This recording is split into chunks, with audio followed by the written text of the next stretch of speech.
Halo. Kami dari kelompok Abraham Maslow. Perkenalkan, nama saya Boherdian. Saya Sabrina. Saya Tiara Salsabila. Saya Hanifah Silo. Saya Satrio Maulana. Di sini saya akan menjelaskan teori humanistik menurut Abraham Maslow. Teori humanistik menurut Abraham Maslow dalam metode pembelajaran adalah proses memanusiakan manusia yang dimana seseorang individu dapat menggali kemampuannya dan bisa diterapkan di lingkungannya.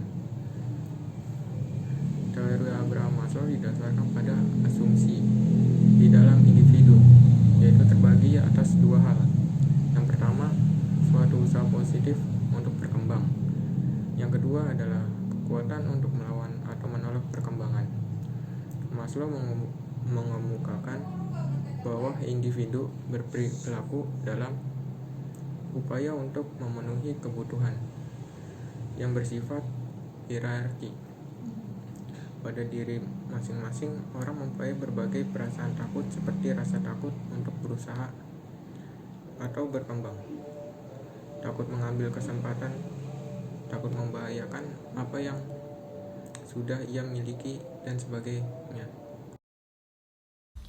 Jadi di sini saya akan menjelaskan pandangan Maslow tentang motivasi. Yang pertama itu kebutuhan hierarki.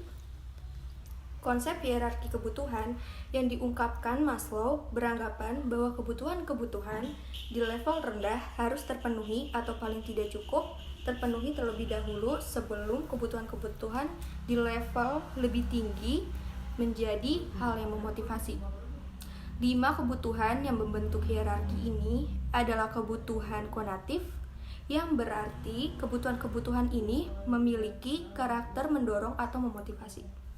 Yang kedua, kebutuhan fisiologis. Kebutuhan paling mendasar dari setiap manusia adalah kebutuhan fisiologis, termasuk makanan, air, oksigen, mempertahankan suhu tubuh, dan lain sebagainya. Kebutuhan fisiologis adalah kebutuhan yang mempunyai kekuatan atau pengaruh paling besar dari semua kebutuhan. Yang ketiga, kebutuhan estetika. Berbeda dengan kebutuhan-kebutuhan konatif, kebutuhan estetika tidaklah bersifat universal.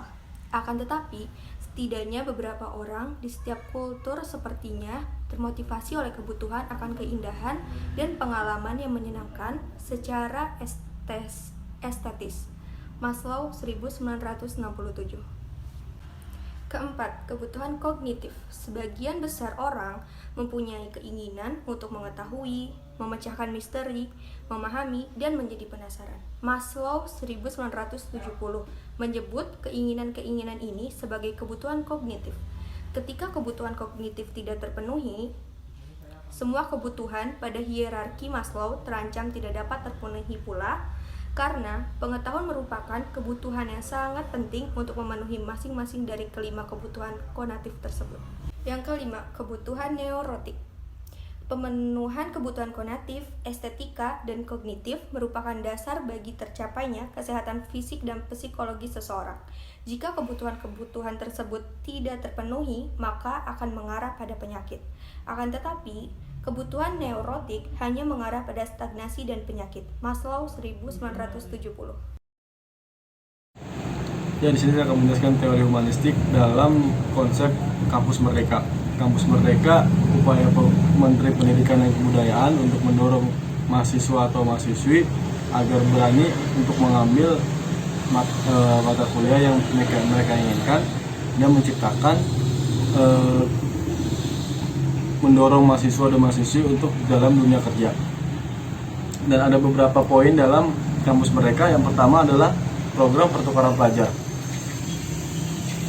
Pertukaran pelajar merupakan transfer antara mahasiswa dari satu kampus ke kampus yang lain, atau bisa dalam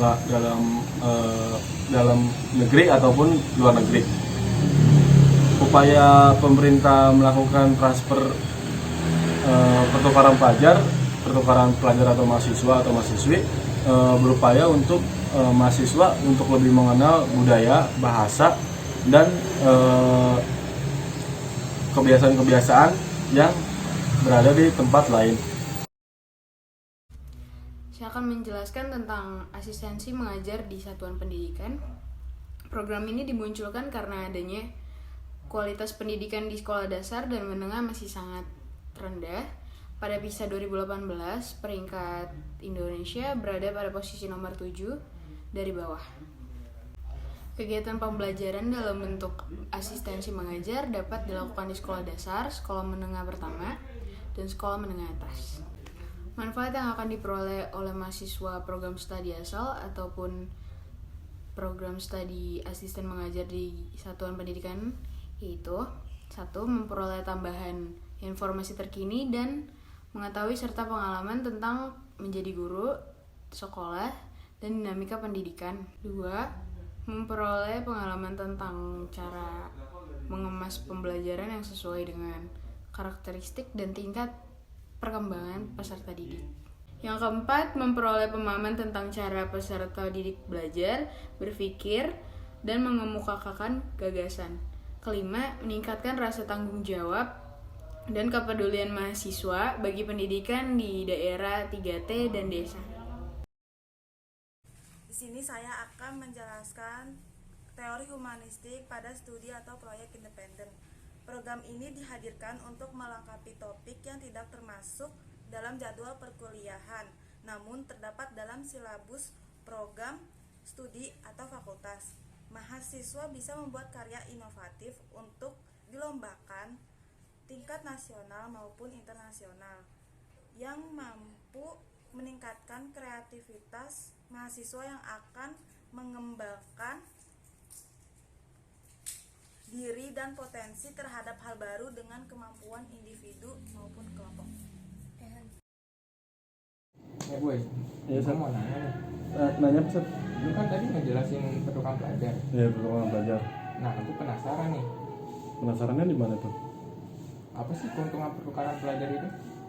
Yang tadi gue jelasin lagi sisa tadi, pertukaran keuntungannya tuh kayak lu bisa mengenal budaya negara yang dituju, bahasanya, kulturnya, budayanya gitu loh.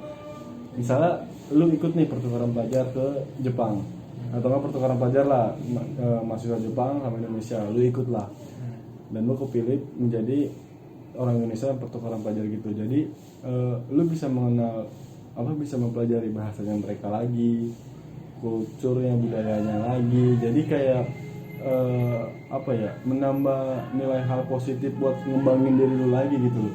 Lu bisa jadi menambah hal-hal baru yang sebelumnya mungkin lu udah tahu dari pelajaran waktu sekolah, tapi ini lebih mendalam lagi gitu. Walaupun di internet dan di Google banyak, tapi kalau misalnya kita praktek langsung jauh lebih gampang sih.